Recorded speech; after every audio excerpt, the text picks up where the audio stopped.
For today's project, we're going to be redoing this space. I want to build a new bench into the wall here. We're going to get rid of this bench, get rid of the cupboard, clear everything out. We're going to remove the old siding off the house, and we're going to then build a couple rows of shelves up here. I have to leave the window here just for fire escape purposes. I have it just blocked off with a piece of foam, but we'll build shelves on both sides of that. So let's get started.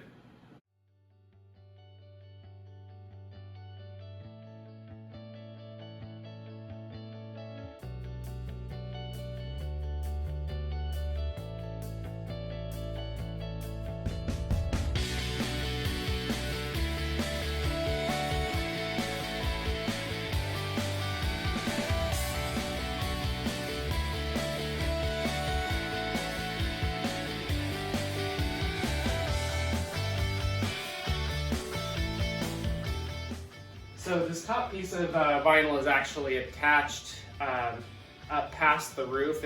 The roof was just built into it and it didn't get removed when that was done. So I'm going to have to use this oscillating tool, and we're going to get that cut out. So it might take a second.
Okay, so I got this space all cleaned up.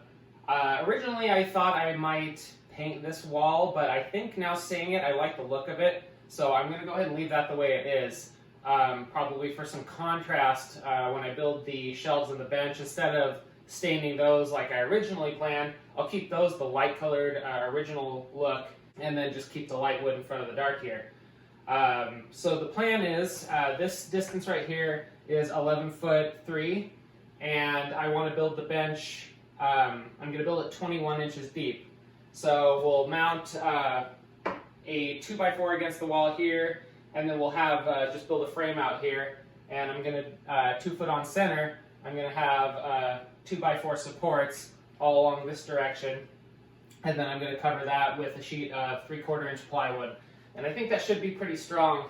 I can mount it straight into the wall on this side, into the post on this side, and that should work pretty well. Another thing that I plan on doing, I don't want to have to get down underneath the bench to get to any power source, so I'm going to cut a hole in the wall up here. My plan is to have the bench 3 feet high, so I'm going to cut a hole up here above the bench level and just feed a little piece of wire through here and put another outlet in up here, and just make that easier to use. So get cutting and putting together and see how that goes. Okay, so we're going to need 6 of these boards for the supports. Since the 2x4, the long 2x4s are going to be on the wall and on the outside here, I have to take 3 inches off. So I'm going to cut 6 of these at 18.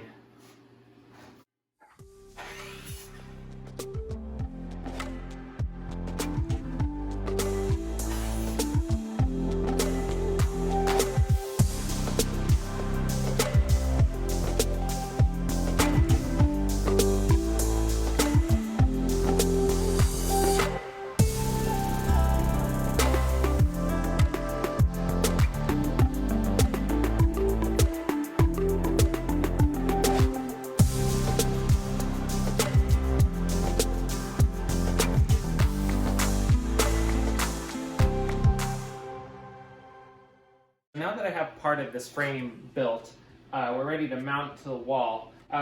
Because I'm going to just have this floating, I'm not going to have any supports down to the ground. We need to make sure that it can handle a decent amount of weight on it because it's a shop bench. So I want to show you exactly what I'm going to be using for fastening equipment. So what I've been using so far is a star drive ceramic coated deck screw. And it'll work for a lot of this, just putting a few in here and there.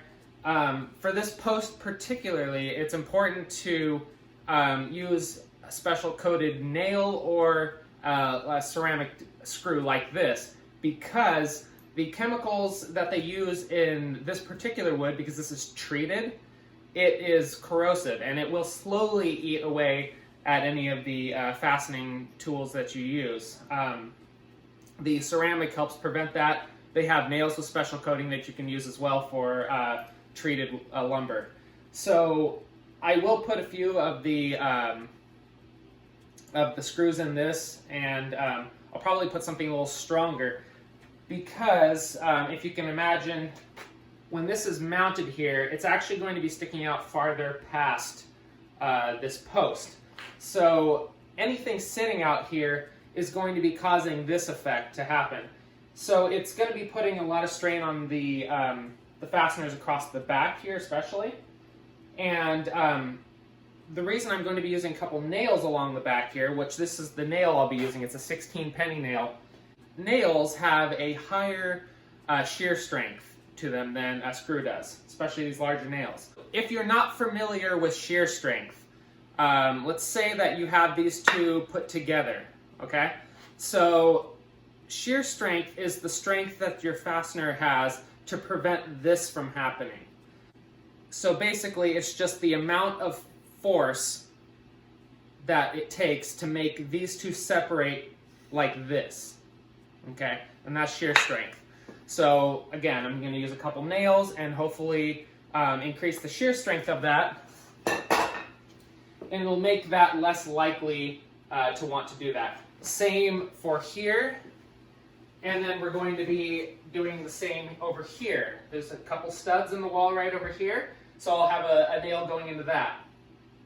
And then I'll find a couple of the studs along here and have some nails in there. So anyway, let's get started mounting this bench in place, and then I'll put the front piece on, front 2x4 on the bench, and get the other things built and rip some plywood and get going.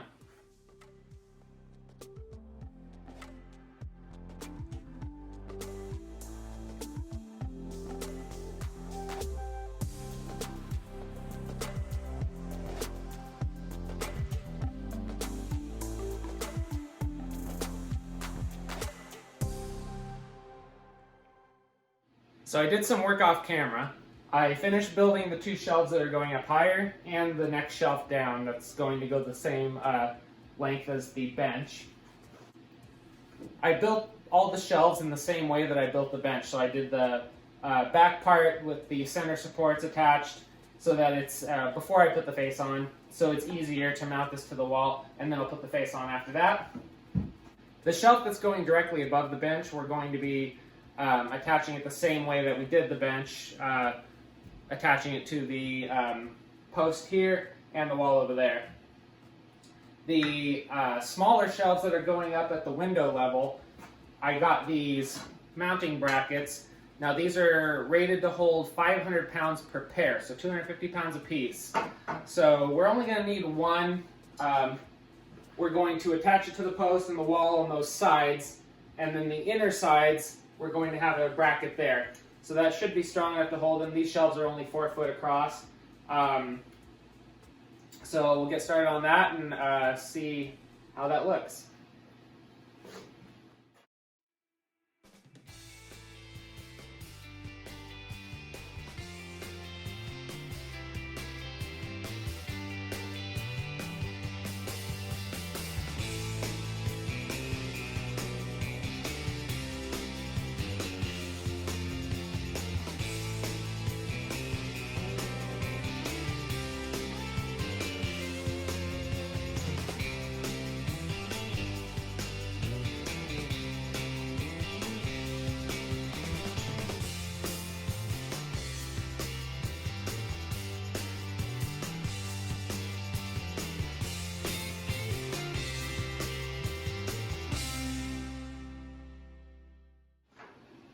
now that we have all the pieces cut for the shelves and the bench, it's time to attach them all. What I'm just going to use now is just some drywall screws. These are just 1-inch drywall. They're not near as strong as the other screws that I was using, but for this, all I need to do is just attach the plywood down to the frame, so they don't have to do a lot, and I'll use a couple extra just, because.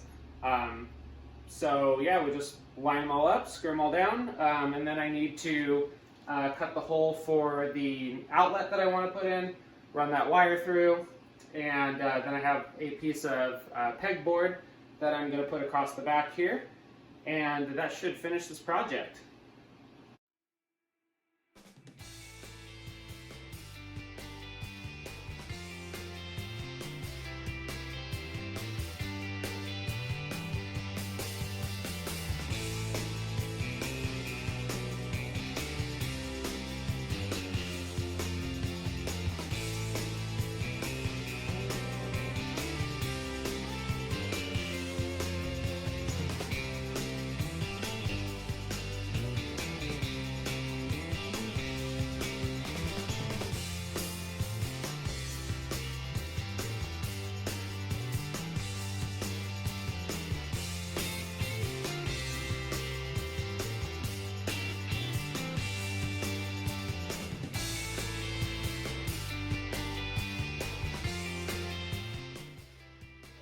Okay, so I have the wires run.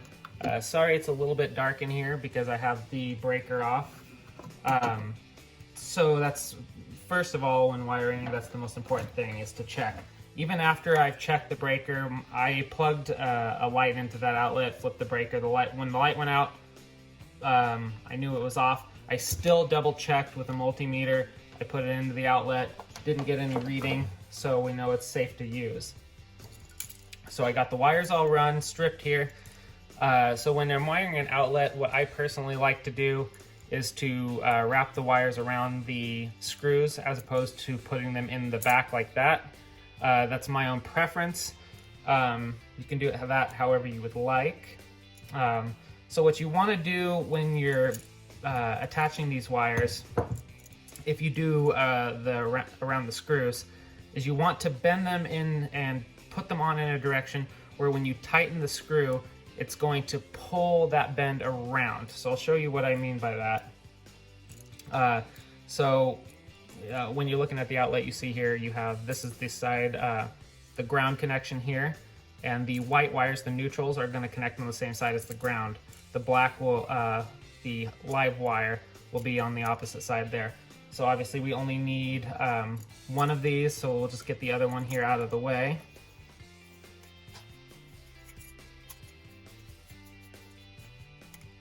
Okay, so I like to start with the ground. You can kind of bend it like that and then bring the others up. So this is going to go like this. So what I want to do, because this ground screw is going to be tightening like this, I want to bend the wire this direction. And I do a little bit of a bend, so I don't know if you can tell, but I have it so when the bend goes, it kind of goes like this a little bit. It just makes it easier to grab onto the screw when you put this on. And I'm not attaching the outlet box here because I'm putting in the pegboard, and I actually am going to have the outlet box attached with these tightened down onto the pegboard itself so that it's flush with that instead of being set in. It makes this a little bit more of a pain.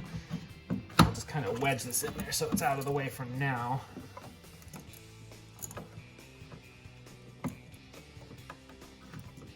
So I don't know if you can see that or not, but see the way it goes around there. So now when I tighten this, instead of wanting to push the wires out away from the screw will have a tendency to pull the wire into itself. And so that's a nice connection there. And we'll do the same with the black and the white wire. The white wire going here on this side, and the black coming over to this side. So again, screw tightens that direction. So we want to bend this around this way. bend this one down over here. Okay, so grab that on like that. Tighten that down like that. Same over here.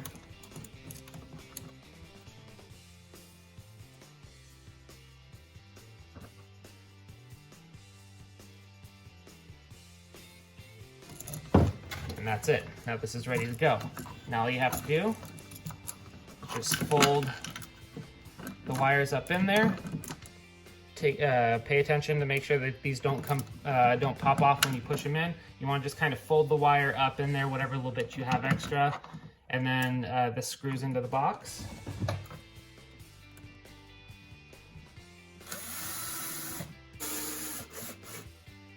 So I have the pieces of pegboard cut and ready to go.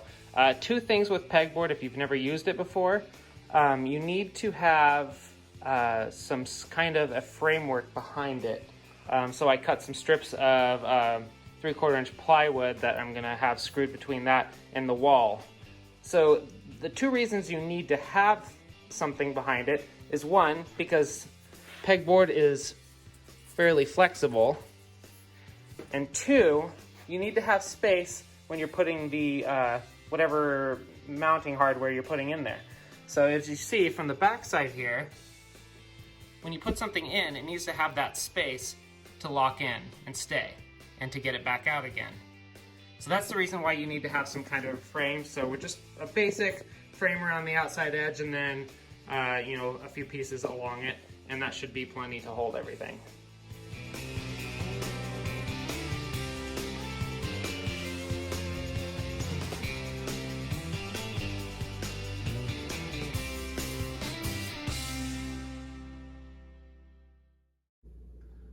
So I have everything all nice and organized now, and that pretty much does it for this project. Thank you for watching. If there's anything else you would like to see me do, shoot me a comment down below. If you like these videos and you want to see more, please consider subscribing. I'm going to have kind of a wide range of videos for you. So that pretty much does it for this. So we will see you next time.